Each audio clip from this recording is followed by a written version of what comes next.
Eu sou Gisele Agazzi Olá, eu sou Raul Fernandes. e nossa apresentação, então, é Entre a Ficção à História, uma leitura de Carta à Rainha Louca, de Maria Valéria Rezende.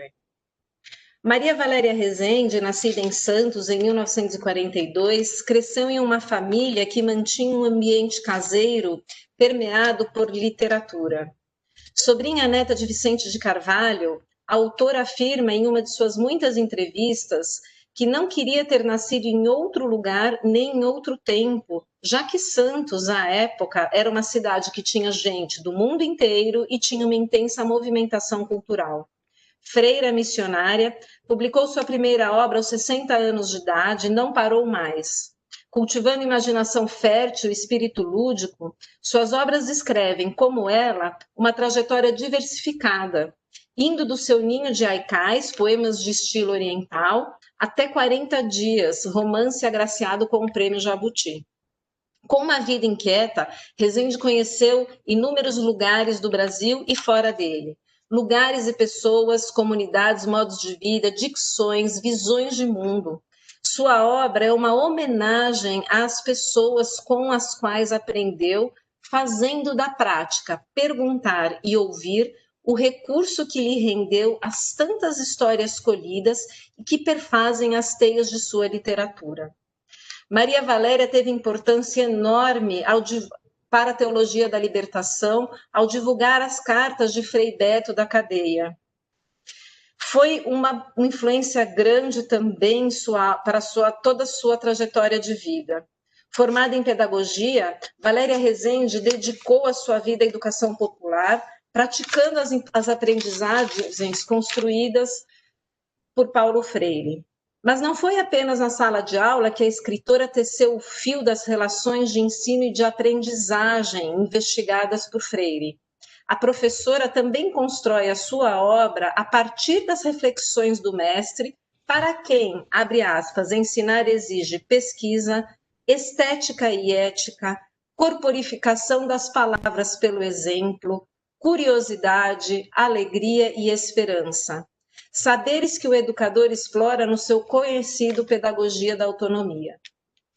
Essa é a trilha, esse é o esteio da obra de Valéria Rezende, essa contadora de histórias que passeia entre a história e a ficção, como nos mostra, contrariando o estereótipo com o qual ela mesma brinca de que as freiras seriam ingênuas, bobinhas.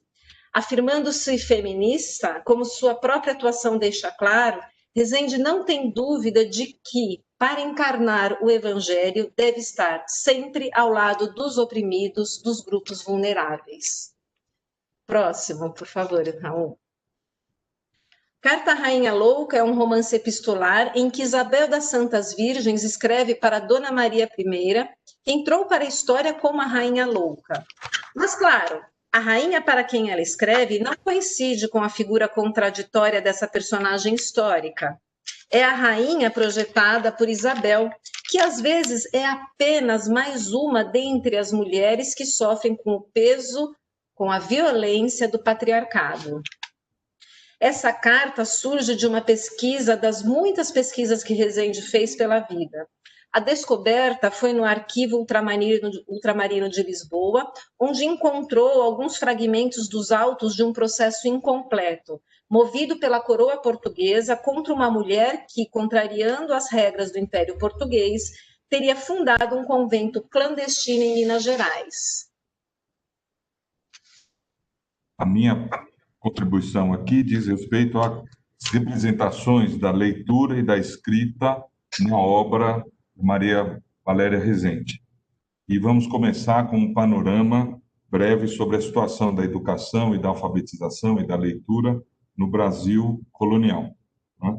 Todos nós sabemos que no Brasil, durante o período colonial, havia um fortíssimo controle da difusão de livros, sendo inclusive proibida a edição de livros aqui no Brasil até o início do século XIX, né?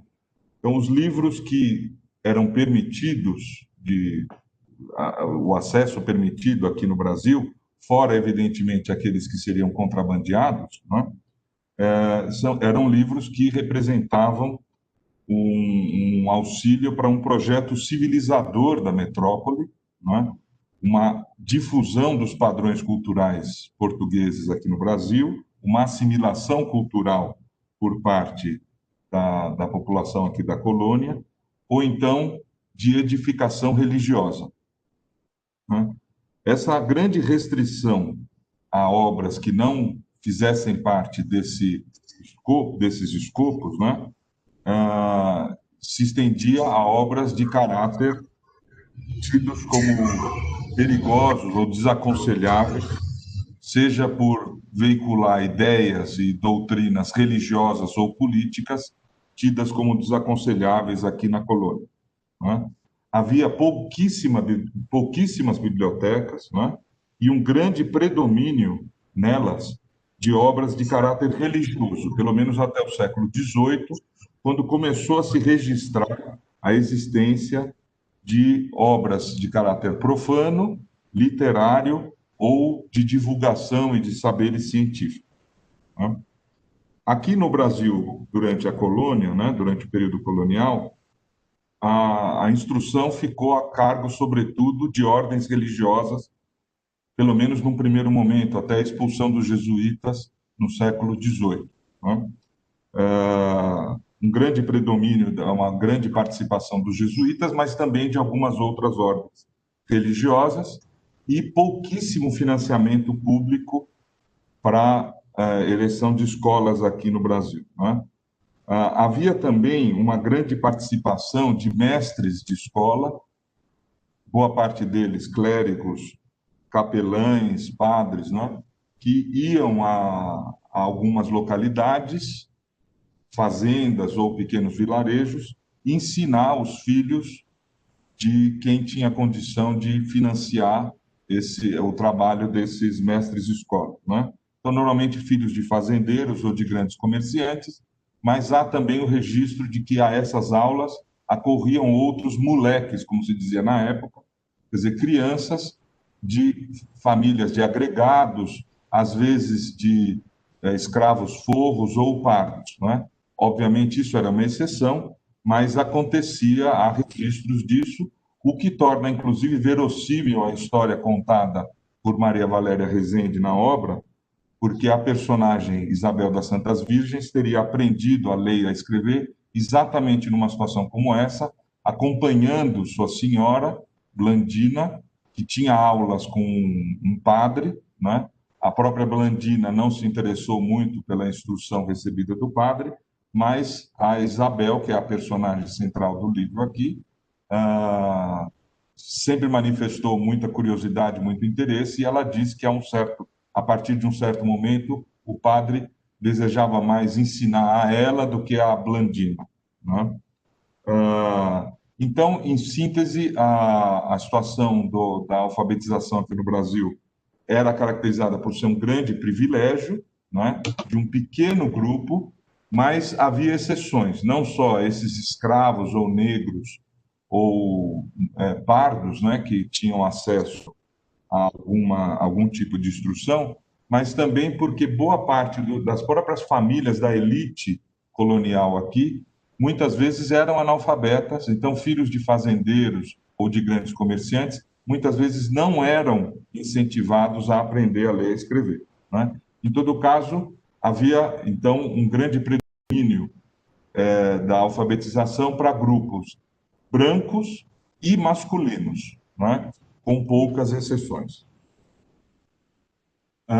Discutindo um pouco sobre os sentidos da representação da cultura letrada, da escrita e da leitura dentro da obra, né? A gente observa que a Maria Valéria Rezende, ela estabelece uma grande oposição entre dois universos, né? O universo do Brasil oficial, em que as práticas de leitura e escrita se caracterizam por um grande formalismo jurídico, por uma impessoabilidade e por uma falta de comunicação. Quer dizer, as pessoas não se apropriam da mensagem, dos textos e dos processos de comunicação, né? Isso é exemplificado numa passagem, já perto do fim do livro, em que a Isabel das Santas Virgens narra a sua prisão por parte de oficiais de justiça, né? E ela faz duas observações interessantes, né? Que estão aí no slide, né?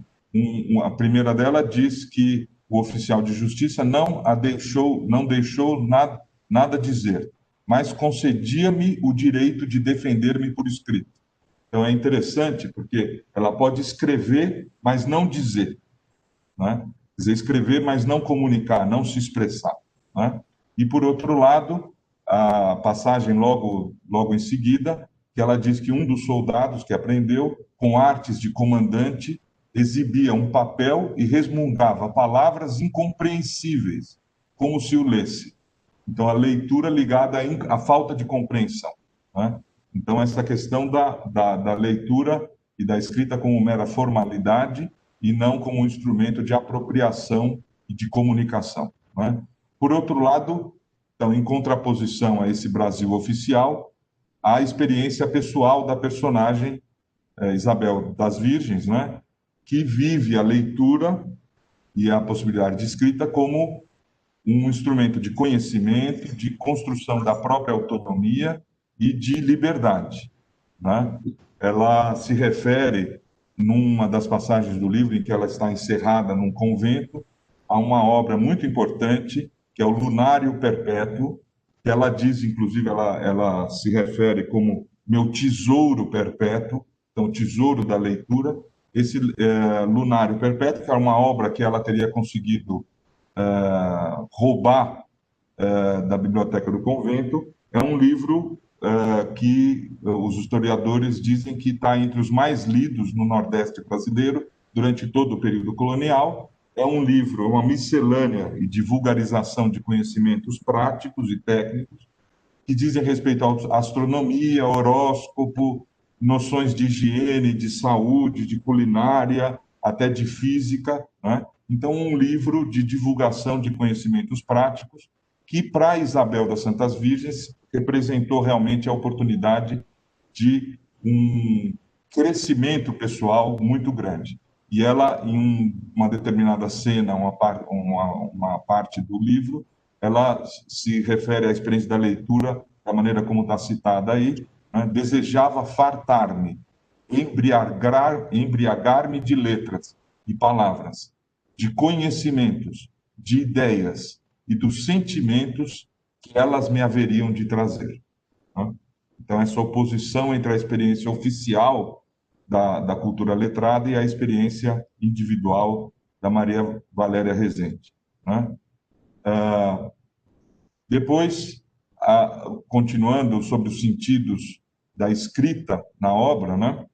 Sempre essa oposição entre os dois universos, oficial e pessoal da personagem, né? Então, no Brasil oficial, né, as práticas de leitura estão muito ligadas à noção de registro, de controle, né? Ela se refere, numa passagem do livro, a uma prática comum na época, que era registrar e copiar todos os documentos e cartas, pelo menos em duas versões, uma para ser remetida à coroa portuguesa e outra para arquivo e registro e controle das autoridades locais, né? Mas, obviamente, todo o formalismo jurídico também se prestava a muitas falsificações, burlas, que ela também narra na obra e que, inclusive, ela teria praticado como meio de sobrevivência durante um certo período da sua vida, né? Então, ao lado dessa participação da Isabel nessas práticas de dissimulação e cópia de documentos, né, ela também narra a difusão de folhetos volantes com informações várias, né, sejam políticas ou poéticas, licenciosas, satíricas, né, que ela teria, inclusive, não só copiado, mas teria emendado e, inclusive, composto algumas contribuições de natureza pessoal, se referindo, inclusive, ao Gregório de Matos, né? Que, como nós sabemos, é um escritor cuja obra é de muito difícil definição do corpus, né? Exatamente por conta dessa multiplicidade de cópias e volantes autônomos cuja autenticidade é muito difícil definir, né? Para Isabel das Santas Virgens, a prática da escrita, então, se reveste de uma função de autoconhecimento. Ela deseja organizar os seus pensamentos, rever a sua história, narrando tudo o que aconteceu na sua vida para a rainha, né? Reivindicar seus direitos e adquirir voz própria, né? Para isso, em determinadas passagens da obra, ela tem que se passar por homem, né? Mas na carta ela expressa tudo isso de maneira pessoal, com a sua voz feminina autêntica, né? E ela, um dos trechos em que ela faz um balanço da sua experiência de escrita da carta à rainha, no final da obra, está citado aqui, né? Aqui me encontro, senhora, ou seja lá quem me leia, à beira da minha minúscula janela, que já não tenho forças para ir em busca do lume contra a escuridão da noite e da minha alma, a aproveitar os últimos raios de luz do dia para escrever ainda, pois escrever tornou-se meu único socorro nesta vida sem sentido, que é a minha, na esperança de que assim, nas palavras, ainda que cada dia mais se embaralhem em meu pensamento, possa ainda surgir um destino, um norte, uma estrela a guiar-me. Maria Valéria, essa contadora de histórias, parte de pistas para construir o cenário possível e verossímil à existência de Isabel das Virgens.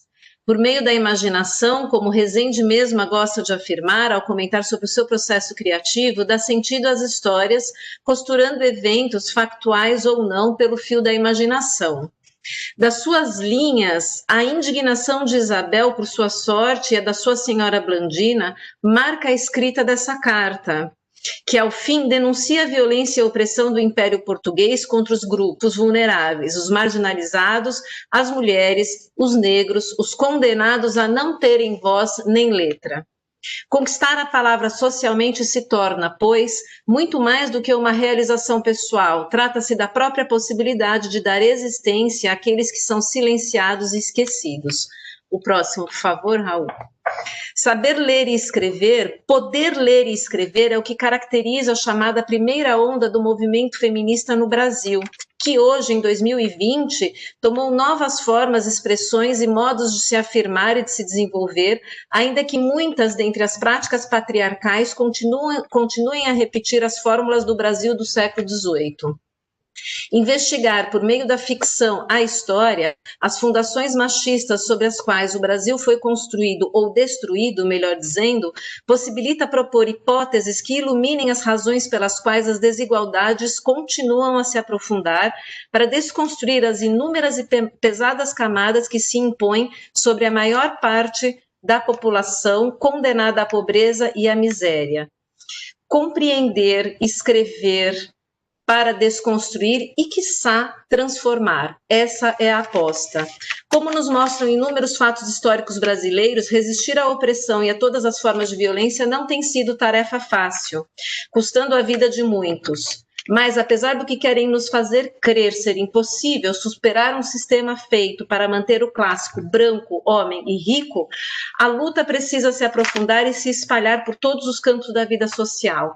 A ação pela palavra, para que a memória seja garantida, denunciando as barbáries que tentam nos matar dia a dia, mas sem perder, afinal, a ternura, a imaginação, o otimismo, a fé, a arte, a literatura, porque não é hora de entregar o ouro aos bandidos. Daí a importância desta carta à Rainha Louca, porque abre a brecha para que o leitor possa vislumbrar uma sociedade justa, mesmo que saibamos o sonho estar distante. Precisamos nutrir esse desejo de libertação do nosso passado que se faz presente. E essa aprendizagem dolorosa é realizada por Isabel e é sugerida a nós, leitores.